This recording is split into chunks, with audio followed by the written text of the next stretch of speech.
Mr. Jones runs and running and he's running and running and Mr. Jones runs and running and So Georgi, you're a coffee company owner, and you've got a fact about coffee trees. What is it? Yeah. So I always thought that coffees are actually a bush, Yeah. but they're not bush. They're a tree, and they come from the rose family, which is very interesting. And some of the wild coffee forests are found in Ethiopia, and you can find there trees which are up to 5 meters high. Coffee is shit there, like the wild ones, because it's obviously not being agriculturally processed or looked after. But it's really interesting to find out that what you've been drinking and you've been thinking it comes in a can and it's actually ground. It's a tree with a cherry like this, which is also very nice to eat, by the way. That is very interesting. And Georgi's company is Caventura, so make sure you check them out on Instagram.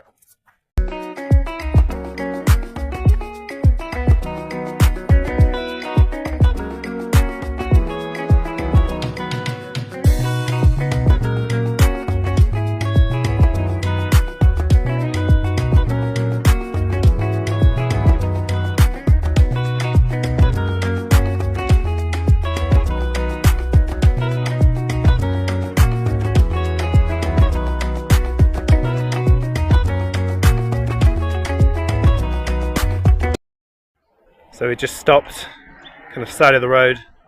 Beautiful kind of clouds, mist over the hills. Just on the way to the coffee plantation.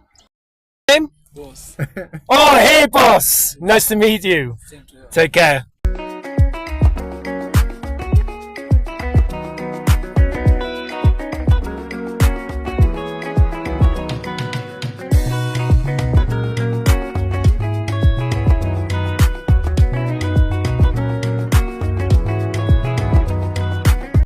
Just here visiting a kind of local coffee plantation. A guy from Belgium lives here. I can't remember his name, but I will find out soon. I'll put it in the link above. And check out this for a backyard. What a view! I was going Goodness me. to the grains. Absolutely amazing. We're using this for body of the coffee. So we do a blend, let's say 70% Arabica, 30% Robusta, and we're looking for a Robusta which has Except way less overnight. Yeah, and way more prone to driving. What is the altitude here? 2000? 2000. 2000 is optimal for coffee. This is some of the best coffee. For the body, they say between 1800, 2000 and 100 liters, not higher. That's the ideal. But like in terms of price, like the higher you are, the more price you command, because then the bean is denser, which means that it's usually tastier. Maybe Peter can explain. Yeah. You basically put the coffee cherries inside. Yeah. And you have to turn this here. Yeah. And this basically grit just takes the peel off and the pulp, and it falls on top here. Yeah. And the one thing that you have to do is you have to put all the time water inside. It's what Yeah. it's called. It's a wet mill. It's a small wet mill. Yeah. Depulper, wet mill. But it's in a very good condition.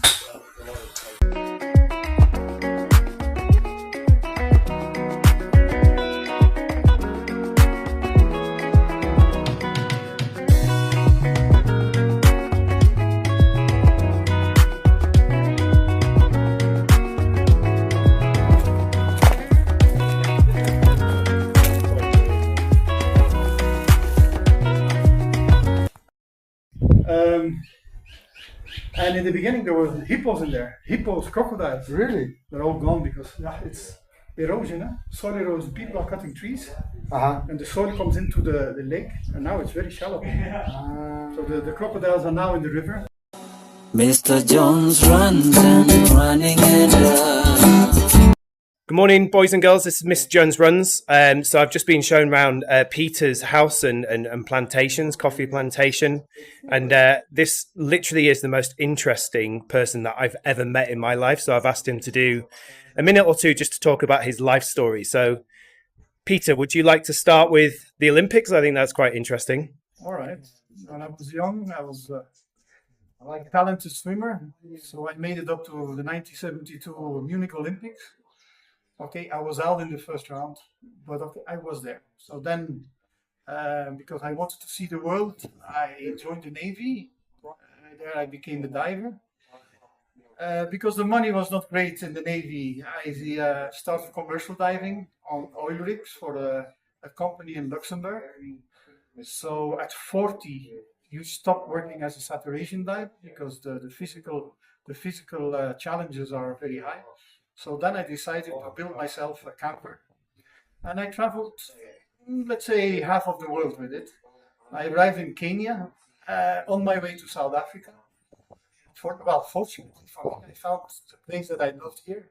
So that's why I'm here, and I built a nice compound for myself. I'm retired now. Okay, I worked also in South Sudan and in Zambia. And what were you doing in South Sudan? I worked for the UN. I was a humanitarian hub manager. We took care of like 100,000 refugees, internally displaced people, because there was a civil war. And then I found this place here, and I loved it. So I built myself a little paradise, and we started coffee farming. So that's about it. Now I'm retired, and I'm happy here. And it's the most beautiful. It's literally his paradise. What's the valley behind you called? The valley is the Great North Rift Valley. They call it the Kerio Valley, but it's part of the Great North Rift Valley. That starts from Jordan up to Zimbabwe. That's 6,000 kilometers. But that's the main valley. Yeah. Wow. And what kind of wildlife would you find on the plains? Down there, they're breeding elephants. There's a national reserve, not a park. Yeah. They have over 500 or 600 elephants. There's zebras there, giraffes, warthogs, and then deer. There are all kinds of impalas. But that's down in the valley. Yeah. That's 1,000 meters lower than where I am. Wow. Well, thanks ever so much for your time, Peter, and we look forward to seeing you on Mr. Jones Runs. Thank you.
So, ladies and gentlemen, this is Stevenson performing Mr. Jones Runs.